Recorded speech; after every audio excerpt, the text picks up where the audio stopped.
ये दुर्वा बुधवार के दिन जो बार इस बार पड़ रहा है उस दिन समर्पित करिए।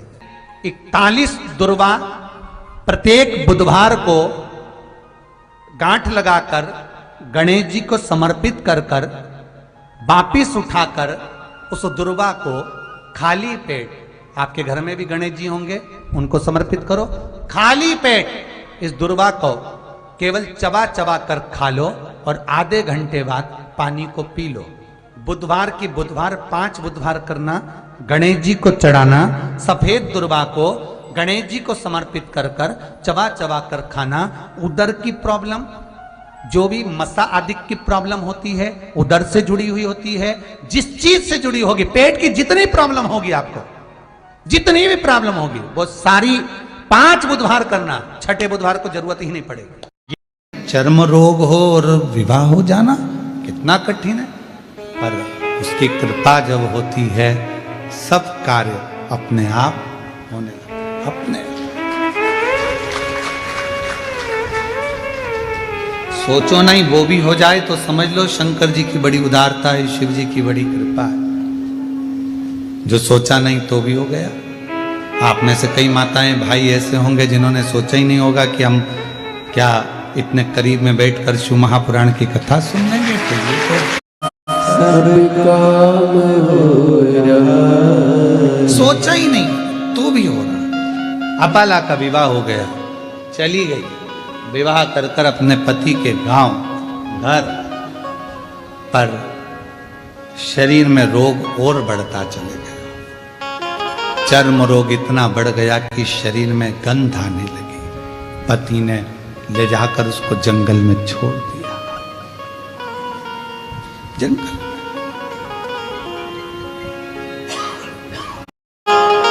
तेरे पिता ने मेरे साथ धोखा किया।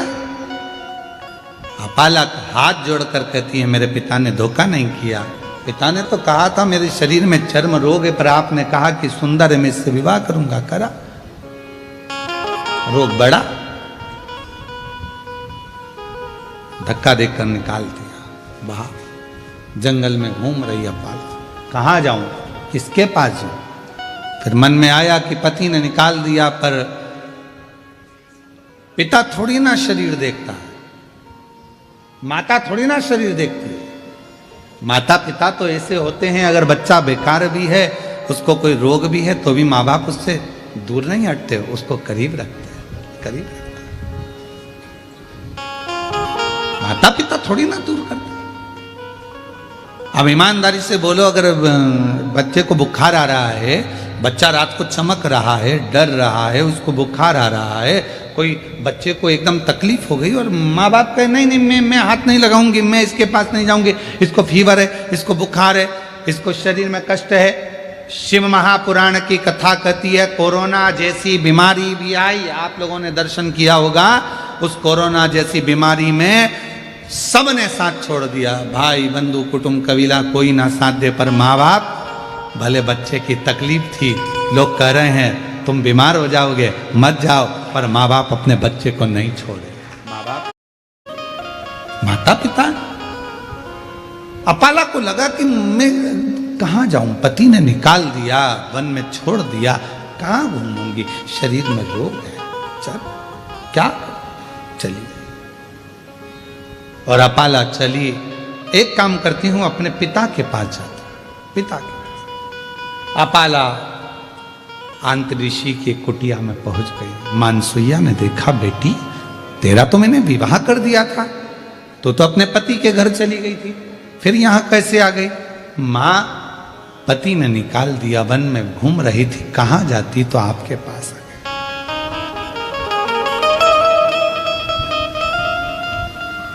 मेरी जीजियों, मायका मां से होता है। मायका शब्द ही मां से जुड़ा हुआ है। यहां रहे मां, शरीर में चर्म रोग बढ़ गया है, गंध आ रही है, सब दूर हट जाते हैं। क्यों टेंशन, क्यों चिंता। आंतऋषि आ रहे थे स्नान कर कर, अपाला को देखा, बेटी तू यहां, हाँ पिताजी। शरीर में रोग बढ़ा, पति ने छोड़ दिया, यहां आई हूं, क्यों चिंता करना। तू इतना सुंदर वेद गाती है, इतना सुंदर वेद की रचना करती है, इतना इतना तेरे में विद्वत्ता है, एक बार पढ़ ले, एक बार अगर अध्ययन कर ले तो तुझे याद रह जाता। अब दत्तात्रेय भगवान की बहन है अपाला, चंद्रदेव की बहन है अपाला, दुर्वासा जी की बहन है अपाला, कोई साधारण हो कि विद्वत्ता में परिपूर्ण। अभी आपको कथा में कहा, बेटे को कहना पड़ता है पढ़ पढ़ पढ़, बेटी को नहीं कहना पड़ता। आई स्कूल से और पुस्तक निकाल के सोफे पे लंबा पाँव कर कर तो कुछ कर। इतनी विद्वान थी अपाला, विद्वत्ता में परिपूर्ण। पढ़ वेद की ऋचा जब बना सकती है, वेद की जब ऋचा को तैयार कर सकती है, सुक्त तैयार कर सकती है, तो वो साधारण नहीं हो सकती। अंत ऋषि ने देखा कि बेटी का शरीर बहुत बिगड़ रहा, रोग बहुत ज्यादा हो गया, चर्म रोग बहुत ज्यादा फैल गया, क्या करूं। तब अंत ऋषि ने कहा कि बेटी, क्या तूने, इंद्रदेव ने कहा था तो तूने क्या शंकर भगवान की साधना नहीं करी? करी, मैंने तप करा, साधना करी, उसी से तो मेरा विवाह हुआ था। फिर ये शरीर, इंद्रदेव स्वयं कैलाश पर्वत की ओर चले गए, अपाला को देखकर कि इसका शरीर बिगड़ रहा। पूरी दुनिया की पहली स्त्री थी, पहली कन्या थी देवताओं में जो विद्या के प्रति इतनी जागरूक थी। आज के जमाने में लोग बेटियों को पढ़ाने से पहले विचार करते हैं कि पढ़ाएं ना पढ़ाएं, इतनी पढ़ ली बहुत है।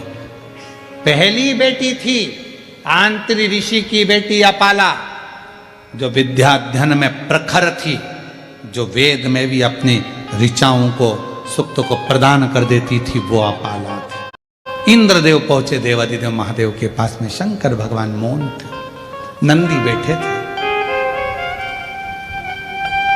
नंदी शिव जी की ओर निहार रहे, शंकर जी की, बोले कुछ नहीं। इंद्रदेव ने जाकर अपाला से कहा, अपाला अगर तेरे शरीर में रोग है तो तू भी एक काम कर, कुछ मत कर, शिव जी को निहार। नंदी हमको प्रेरणा देता है। शंकर भगवान के मंदिर में जो नंदी की स्थापना होती है शिव मंदिर के बाहर, वो हमको प्रेरणा देता है कि इधर उधर ना झांकते हुए शंकर पर दृष्टि लगा लो, वो तुम्हारी सृष्टि बदल देगा, वो तुम्हारी जिंदगी बदलेगा। वो नंदी सीख। आदत बुरी है, हम मंदिर जाते हैं तो 10 जगह पर ध्यान लगाते हैं, हम कथा में भी जाएंगे तो 50 जगह हमारा ध्यान जाएगा, अगर मंदिर भी जाएंगे तो 50 जगह ध्यान जाएगा, तीर्थ जाएंगे तो 50 जगह ध्यान जाएगा। यहां तक शिव महापुराण की कथा कहती है कि यदि आप काशी विश्वनाथ जी का दर्शन करने के लिए काशी में पहुंचे हो तो सबसे पहला लक्ष्य तुम्हारा यह होना चाहिए कि मुझे विश्वनाथ जी से मिलना है। रहते हो कुछ भी रहता हो, पर आप शंकर जी के मंदिर से जब वापिस आओ तो किसी के दरवाजे पर रुकना नहीं, सीधे अपने घर पर आना, क्योंकि शिव जी को जब जल चढ़ाकर लोटा जो लेकर जाते हो, पानी का लोटा लेकर जाते हो, कलश लेकर जाते हो, एक लोटा जल लेकर जाते हो, जब शंकर भगवान को चढ़ाते हो तो शिव जी ने लक्ष्मी को वर दिया था भगवान नारायण को देने से पहले कि लक्ष्मी जो मेरे मंदिर में आकर एक लोटा जल चढ़ाएगा उसका पात्र खाली नहीं जाना चाहिए, उस पात्र में तुम बैठकर उसके घर तक जाओगी। अब मालूम पड़े हम पड़ोसी क्या रुक गए, बहन क्या रुक गए, रिश्तेदार क्या रुक गए, नातेदारों क्या रुक गए, वहां बैठकर बात करने लगे तो अपना जल की जो लक्ष्मी होती है, पात्र की जो लक्ष्मी होती है, वहां रुक जाती है। ध्यान का बड़ा महत्व है महाराज जी, बहुत ध्यान लगाना इस बात के लिए। मोबाइल पे भी समझ में आ जाता है कि तुम्हारा दिल कहाँ है। पत्नी पति से बात करती है ना तो कह देती है बात में, मैं तुमसे बात कर रही हूं, तुम्हारा ध्यान कहाँ है। इतनी दूर वो मायके और तुमसे बात कर रही है तो कह रही है कि तुम्हारा ध्यान का है, मैं तुमसे बात कर रहा हूं। फिर पति पति सूझ में आता है। शिव तप से ज्यादा पूजन से प्रसन्न होते हैं, शिव साधना से ज्यादा पूजन से प्रसन्न होते हैं। तो एक काम कर, शिव मंदिर तो रोज आती है, शंकर की आराधना करती है, शिव के ऊपर एक लोटा जल समर्पित करना प्रारंभ कर। जल, हाँ, अपाला ने एक लोटा जल चढ़ाना चालू करा। आज इंद्रदेव भगवान शंकर के पास पहुंच गए, शिव के नेत्र खुले हुए थे। शिव जी से प्रार्थना करी, मेरी बेटी है अपाला, वो बेटी अपाला जिसने रचनाएं करी हैं, वेद और शास्त्र उसके कंठस्थ हैं, वो अपाला चर्म रोग से ग्रसित है, कुछ करुणा करो। शंकर भगवान तो कुछ नहीं बोले, पर इतने में नंदी ने कह दिया, अपाला कल शिव जी को जो जल चढ़ाएगी, चढ़ा हुआ जल इंद्रदेव तुम झेल लेना, उस जल को अपाला के शरीर पर डाल देना, उसका चर्म रोग समाप्त हो जाएगा। अपाला के शरीर पर। और अपाला जल चढ़ाई। हमने एक बात कही थी, आप लोगों के स्मरण में है कि नहीं है वो हमको नहीं मालूम, याद होगा तो आप जरूर बताओगे। शिवलिंग है, जलाधारी है, ये शंकर जी, जलाधारी पार्वती जी, जल बहता है यहाँ गणेश, कार्तिकेय, अशोक सुंदरी। बोला था ऊपर जो जल बहता है वो शिव जी की 5 बेटियां, जया, विषहरा, शामरी बारी, दौतली।